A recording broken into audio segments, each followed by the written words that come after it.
ma tunnen seda. See on midagi mulle.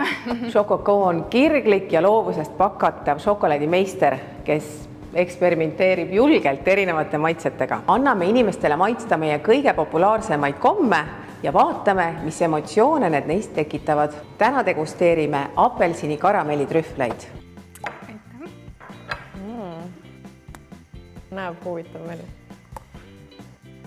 See on midagi mulle. Tahaks öelda, et see on karamell nagu selle välimuse põhjal. See ei ole lihtsalt karamell, siin on veel midagi. Niisugune karamellis. Äkki see on mingit alkoholi sees? Soolakaramell. Ja nii hea. Nüüd ma tunnen seda.